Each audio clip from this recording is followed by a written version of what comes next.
दोस्तों आज हम मोहनलालगंज मर्डर केस के पार्ट 3 के ऊपर चर्चा करने जा रहे हैं और आज की इस वीडियो में ये पर्दाफाश होने वाला है, ये खुलासा होने वाला है कि आखिरकार वो शख्स कौन था, हत्यारा कौन था जिन्होंने निर्मम तरीके से लगातार 5 हत्याएं की थी। तो दोस्तों इस घटना की जानकारी आपको पार्ट 1 और पार्ट 2 में बारीकी से दी गई थी। तो आज पार्ट 3 में जो है पूरा क्लियर हो जाएगा कि आखिरकार वास्तविक हत्यारा कौन था और कोर्ट का इसमें क्या फैसला रहा। तो दोस्तों थोड़ा सा पार्ट 1 और पार्ट 2 का जो है संक्षिप्त परिचय मैं आपको दे देता हूं।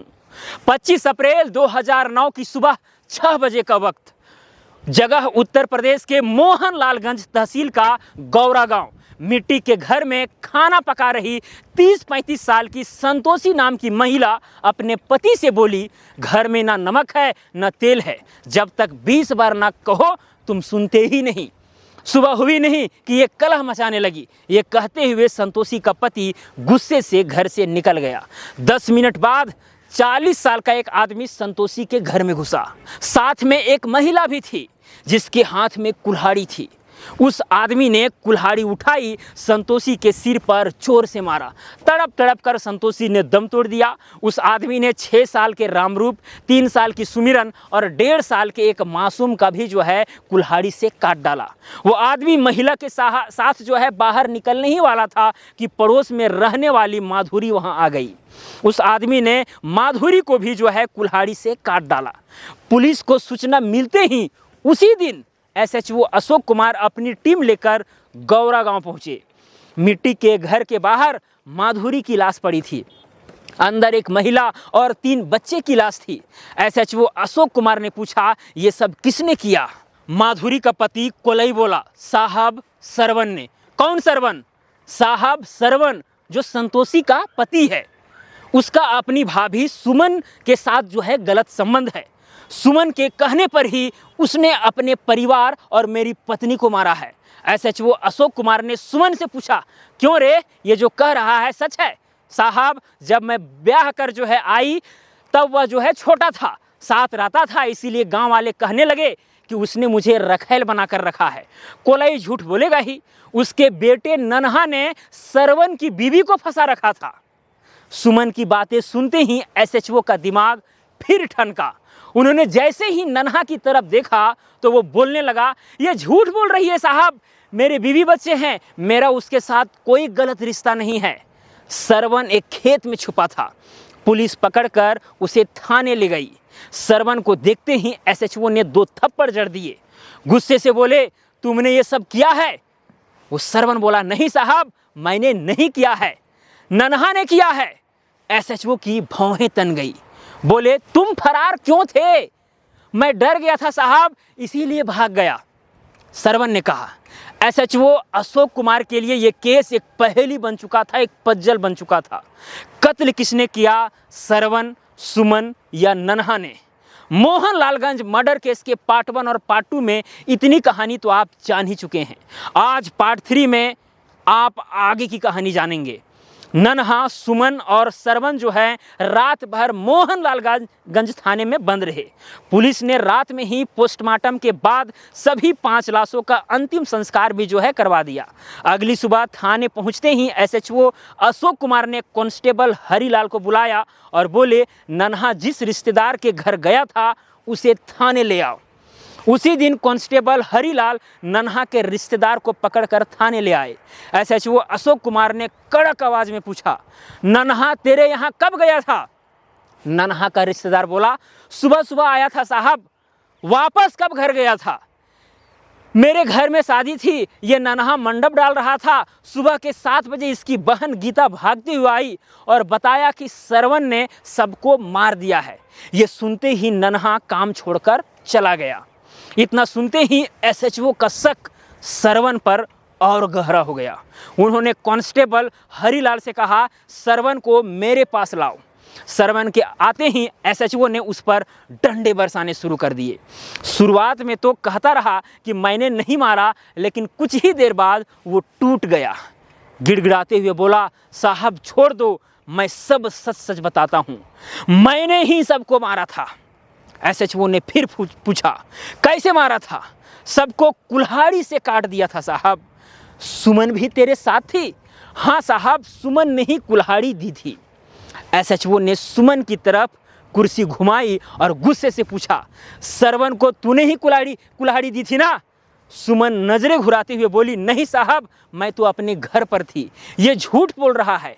इसकी औरत मुझे पसंद नहीं करती थी। सरवन को मुझसे मिलने जुलने से रोकती थी, बात बात पर लड़ाई करती थी। फिर वो नन्हा के करीब होने लगी। सरवन ने मुझे बताया था कि तीनों बच्चे उसके नहीं बल्कि नन्हा के हैं। ये सुनते ही पड़ोसी नन्हा बोल पड़ा, सर ये झूठ बोल रही है। मेरा परिवार है, बीवी बच्चे हैं। मेरा सरवन की पत्नी से कोई रिश्ता नहीं है, कोई संबंध नहीं है। मैंने कुछ नहीं किया है। इसके घर से हमारी पुरानी लड़ाई है। नाली और भैंस बांधने को लेकर झगड़े होते रहते थे। कई बार पुलिस में रिपोर्ट भी हो चुकी है। सरवन अपनी बीवी से लड़ता था तो मेरी माँ बीच बचाव करने चली जाती थी। सरवन बार बार धमकी देता था कि इन सब के साथ साथ तुम्हारे परिवार को भी काट दूंगा। थोड़ा ठहर कर नन्हा फिर बोला, साहब गांव वालों से पूछ लो। इसके आंगन से चीखने चिल्लाने की आवाज जो है आ रही थी। पहले भी कई बार इसने अपनी बीवी को पीटा था, मार मार कर अधमरा कर देता था। अब एसएचओ ने सरवन से पूछा, कुल्हाड़ी कहाँ है? उधर ही फेंक दी थी साहब, घबराया हुआ सरवन ने बोला। एसएचओ ने कांस्टेबल हरीलाल से कहा, इसे साथ लेकर जा और कुल्हाड़ी ढूंढो, गांव वालों से भी पूछना। कांस्टेबल हरीलाल सरवन को लेकर गौरा गांव पहुंचे। उसके मिट्टी वाले घर के बगल में भूसा घर से कुल्हाड़ी बरामद हो गई। कांस्टेबल ने एसएचओ को फ़ोन मिलाया और कहा, साहब कुल्हाड़ी मिल गई है, इस पर खून भी लगा है। उधर एसएचओ बोले, कुल्हाड़ी फॉरेंसिक टेस्ट के लिए लखनऊ भेज दो और सरवन को थाने ले आओ। कुल्हाड़ी फॉरेंसिक टेस्ट के लिए भेज दी गई। थाने में सरवन से फिर पूछताछ शुरू हो गई। एसएचओ अशोक कुमार ने सरवन से पूछा, तूने अपनी बीवी को क्यों मारा? सरवन माथे का पसीना अपनी टी शर्ट में पोंछते हुए बोला, सुमन भाभी के साथ मेरा कई सालों से संबंध था। फिर मेरी शादी संतोषी से हो गई। शादी के बाद भी मैं छुप छुप कर उससे मिलता रहता था। संतोषी कहती थी कि ये सब ठीक नहीं है। इस बात पर हर दूसरे तीसरे दिन जो है हमारे साथ जो है झगड़ा होते रहता था। डंडा दिखाते हुए एसएचओ ने सुमन से कहा, सच सच बताएगी, नहीं तो तेरा भी ठीक से इलाज करूंगा। सुमन बोली, साहब मैं सच बोल रही हूं, सबको नन्हा ने मारा है। अब देखिए दोस्तों यहाँ पर क्या हो रहा है। सरवन कबूल कर लिया, फिर भी वो सुमन बोल रही है कि नन्हा ने मारा है। एसएचओ ने एक लेडी कांस्टेबल को बुलाकर बोले, सुमन को भी इसी भाषा में सबक सिखाओ, तभी दोनों सच बोलेंगे। डंडे पड़ते ही सुमन बोल पड़ी, जी साहब ये सच कह रहा है, सरवन ने ही मारा है सबको। एसएचओ अशोक कुमार ने फिर सरवन से पूछा, उस दिन क्या हुआ था? सरवन कहने लगा, सुबह संतोषी खाना बनाने जा रही थी, नमक खत्म था, वो बार बार लाने को कह चुकी थी। उस दिन इसी बात पर बहस हो गई। वो कहने कि मेरा जो है किसी और से चक्कर है, इसीलिए घर पर ध्यान नहीं देता हूँ। ये बात उसने कई बार कही। तब मैं गुस्से से घर से जो है निकल गया। रास्ते में सुमन भाभी मिल गई। कहने लगी, संतोषी फिर से क्लेश करने लगी, कब तक ये सब चीज़ तुम सहता रहेगा? आज सबको खत्म कर दो। चल मैं भी तेरे साथ चलती हूँ। तेरे भैया पवन भी बीमार रहते हैं, जल्दी वे मर जाएंगे, फिर हम दोनों जो है साथ में रहेंगे। सरवन ने आगे बोला, ये कहते हुए सुमन भाभी भी मेरे साथ चल पड़ी। कुल्हाड़ी भी उसने ही दी थी।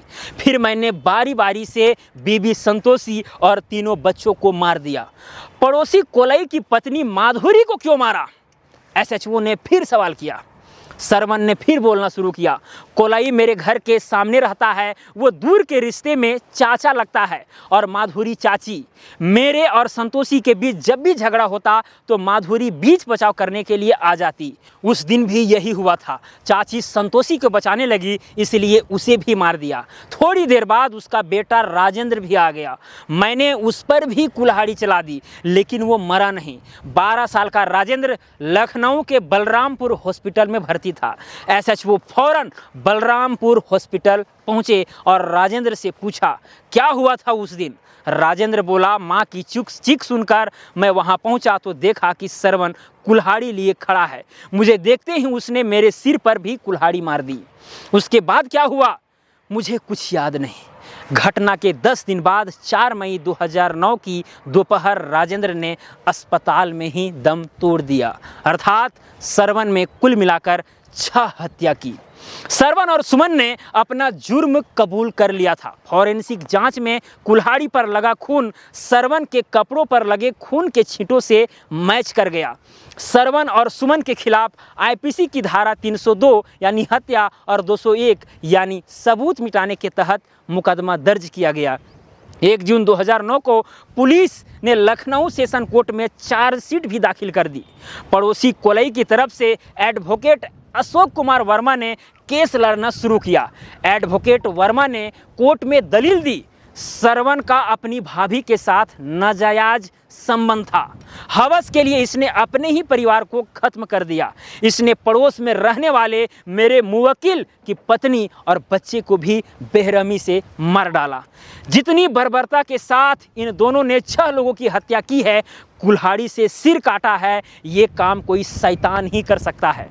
थोड़ा रुककर एडवोकेट ने फिर कहा, माय लॉर्ड, ये कैसा बाप है जिसने अपने ही छोटे छोटे बच्चों को मार दिया, 4 साल की बेटी का गला काट दिया, 1.5 साल के मासूम के तो 2 टुकड़े कर दिए। अगर फांसी से भी बड़ी कोई सज़ा है तो इस हैवान को वही सज़ा दी जानी चाहिए। ये आदमी जिंदा रह गया तो पूरे गांव को मार डालेगा।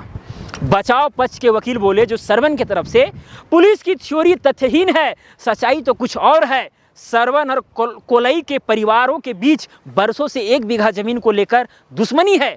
मुकदमा भी चल रहा है। घटना वाले दिन जब श्रवण नमक लेने घर से निकला, पीछे से कोलई का बेटा नन्हा कुल्हाड़ी लेकर आया और एक एक करके सभी को काट डाला। जब श्रवण लौटा तो देखा कि आंगन में उसकी पत्नी, 2 बेटे और 1 बेटी की लाश पड़ी थी। नन्हा के पीछे पीछे उसकी माँ और भाई राजेंद्र भी थे।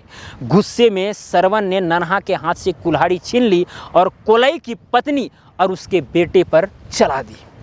पुलिस ने जबरदस्ती मेरे मुवक्किल श्रवण और सुमन से जुर्म कबूल करवाया है, जबकि सच ये है कि कोलई की बेटे नन्हा ने श्रवण के पूरे परिवार की हत्या की है। कोलई के वकील अशोक कुमार टोकते हुए बोले, माय लॉर्ड, कोर्ट के सामने एक नया तर्क पेश किया जा रहा है। कोर्ट में 13 गवाहों ने बयान दिए हैं जो ये साबित करने के लिए काफ़ी हैं कि सभी कत्ल सुमन और श्रवण ने किए हैं। कुल्हाड़ी पर जो खून लगा था वो मरने वाले सभी 6 लोगों के ब्लड सैंपल से मैच कर रहा था। गिरफ्तारी के वक्त श्रवण के शरीर पर खून से हल्के हल्के छींटे थे, इसका सैंपल भी इन सभी लाशों से जो है मैच कर रहा है। कोलई की बेटी संगीता और गीता दोनों ने बताया है कि उस दिन सुबह सुबह श्रवण के घर से चीखने की आवाज़ आ रही थी। सुमन श्रवण से कह रही थी, माधुरी को मत छोड़ना, इसे भी मार देना। लखनऊ सेशन कोर्ट में यह केस करीब 8 साल तक चला। 25 अप्रैल 2017 को एडिशनल सेशन जज हरीश त्रिपाठी ने श्रवण और सुमन को दोषी करार दिया। फैसले में उन्होंने लिखा, बचाव पक्ष की तरफ से जो तर्क दिए गए हैं उनका कोई आधार नहीं है। पुलिस की जांच रिपोर्ट, पीड़ित परिवार और गवाहों के बयान इस बात को साबित करने के लिए काफ़ी हैं कि इस नरसंहार के पीछे श्रवण और सुमन ही हैं। सुमन ने श्रवण को न केवल अपनी पत्नी और बच्चों का कत्ल करने के लिए उकसाया बल्कि मर्डर करने का हथियार भी दिया। जिस तरह ये बर्बरता से की गई, यह एक दिन में या उसी वक्त नहीं किया गया, लंबे समय से दोनों मिलकर प्लान कर रहे थे। बचाव पक्ष का कहना है कि श्रवण का पूरा परिवार खत्म हो चुका है, इसीलिए उस पर रहम किया जाए, कम से कम सज़ा दी जाए। लेकिन सवाल ये है कि श्रवण अपने परिवार के साथ साथ दूसरे परिवार को खत्म करने पर आमदा था। उस वक्त उसके मन में एक ख्याल क्यों नहीं आया? इसने तो अपनी संतान का भी मुँह नहीं किया। ये पैशाचिक कृत्य है। उनका प्लान था कि सभी को मारकर वो साथ रहेंगे, मतलब कि श्रवण और वो जो लेडी है सुमन साथ में रहेंगे। ऐसा कोर्ट के द्वारा कहा जा रहा है। श्रवण की संपत्ति भी जो है सुमन की होगी, इसलिए उसने श्रवण को कुल्हाड़ी देकर मर्डर करने के लिए उकसाया। पोस्टमार्टम रिपोर्ट से साफ है कि दोनों ने सोच विचार करके जान से मारने के लिए सभी निहत्थों पर वार किया। किसी के शरीर पर 3 जख्म तो किसी के शरीर पर 6 जख्म मिले हैं। जांच में ये बात भी सामने आई है कि ये घटना के बाद गांव में लोगों ने घर से बाहर निकलना बंद कर दिया, बच्चों ने स्कूल जाना छोड़ दिया। यह व्यक्ति समाज के लिए खतरा है। ये जेल में भी जिंदा रहा तो वहाँ भी इंसानों को मारेगा, बाहर रहा तो किसी को भी हत्या कर सकता है, पीड़ित परिवार के लोगों को भी मार सकता है। यह पूरा मामला रेयरेस्ट ऑफ द रेयर यानी विरल से विरलतम है। इसमें मृत्यु दंड से कम कोई सजा नहीं दी जा सकती। ये अदालत श्रवण को मरते दम तक फांसी पर लटकने की सजा सुनाती है। कोर्ट का फैसला दोस्तों फाइनली आ गया, श्रवण को मिल गई फांसी। अब बात रह गया सुमन का। सुमन भी कम दोषी नहीं है। कोर्ट ने कहा सुमन भी कम दोषी नहीं है, वो उकसाती नहीं तो इतने लोग नहीं मारे जाते, लेकिन उसके छोटे छोटे बच्चे हैं, इसीलिए अदालत रहम करते हुए सुमन को 4 साल की जेल और 1000 रुपया जुर्माना की सज़ा सुनाती, क्योंकि सुमन के छोटे छोटे बच्चे थे। सेशन कोर्ट ने श्रवण की फांसी की सज़ा को कन्फर्म करने के लिए इलाहाबाद हाईकोर्ट भेज दिया। इलाहाबाद हाईकोर्ट की लखनऊ बेंच ने 6 दिसंबर 2022 को सेशन कोर्ट के फैसले पर मुहर लगाते हुए फांसी की सज़ा को बरकरार रखा। हाईकोर्ट ने कहा, ट्रायल कोर्ट की बातों से हम पूरी तरह से सहमत हैं। श्रवण ने अपनी हवस के लिए 6 निहत्थे असहाय लोगों की जान ले ली। जिस तरह की बर्बरता के साथ मर्डर किया गया उसमें शैतानी और नृशंस प्रवृत्ति दिखाई देती है। 29 अगस्त 2017 को श्रवण और सुमन को लखनऊ सेंट्रल जेल भेज दिया गया। 5 महीने बाद 20 सितंबर 2017 को सुमन को जमानत भी मिल गई, लेकिन 6 सितंबर 2022 को हाईकोर्ट ने कहा कि सुमन को 4 साल जेल में ही काटने होंगे। तब से सुमन लखनऊ सेंट्रल जेल में बंद है। तो यहाँ पर रियल हत्यारा श्रवण था, उन्होंने ही सबकी हत्या की थी। साथ में सपोर्ट करने वाली हत्यारीन कहिए वो सुमन थी। अब दोस्तों यहाँ पर एक सेक्शन और भी लगना चाहिए था आईपीसी का उस समय, सेक्शन 34, यानी कि अगर कोई व्यक्ति हत्या करता है उसके साथ आप रहते हैं, सहयोग करते हैं, तो भाई जो सज़ा उसको होगा वो आपको भी होगा। लेकिन यहाँ पर एक को फांसी की सज़ा और एक को 3-4 साल की सज़ा, ये कुल मिलाकर के समाज को जो है एक तरह से ना डरने की भी जो है बात कह रही है। विशेष रूप से औरतों को सज़ा कुछ और मिलना चाहिए था। खैर जो कुछ भी है वो कोर्ट का मामला है, कोर्ट के मामला से खैर हम आगे नहीं जा सकते। दोस्तों कई लोग ये ज़रूर कहेंगे कि भाई इस पार्ट 1, पार्ट 2, पार्ट 3 से हमें क्या शिक्षा मिलती है। तो दोस्तों कई लोग जो हैं गुस्सा में ये नहीं सोचते कि भाई अगर हम किसी की हत्या करते हैं या कुछ भी करते हैं तो हमारे साथ आगे क्या होगा, ये सोचते ही नहीं हैं, और शायद उनका ये सबसे बड़ी गलती होती है। और यहाँ पर आपने देखा कि भाई कितनी बच्चों वाली सोच कि भाई सबका हत्या कर दूंगा और यहाँ पर जो है श्रवण और सुमन साथ में रहेंगे, ये बच्चों वाली सोच है। भाई आप हत्या करेंगे और आप बच जाएंगे, इतनी निर्ममता के साथ आप जो है कांड कर रहे हैं, आप बचने वाले नहीं हैं। कानून का हाथ लंबा है, इसीलिए कुछ भी करें तो सोच समझ के करें, और ये कभी ना सोचें कि मैं ये कांड कर दूंगा और मैं बच जाऊंगा, कुछ नहीं होगा और जैसा मैं चाह रहा हूं वही होगा। दोस्तों कांड करने के बाद क्या होगा कोई गारंटी नहीं है। हो सकता है कि आप कांड करने के बाद बच भी सकते हैं, चांसेस ये बहुत ज़्यादा है कि आप बहुत बुरे तरीक़ा से फंसेंगे और उसकी सज़ा आपको भुगतनी पड़ेगी। ये प्रकृति का नियम है दोस्तों। अगर आप किसी को नुकसान पहुंचाएंगे तो आपका भी नुकसान होना तय है। तो चलिए दोस्तों आज के लिए इतना ही, अब मिलेंगे अगला वीडियो में। जय हिंद, जय भारत।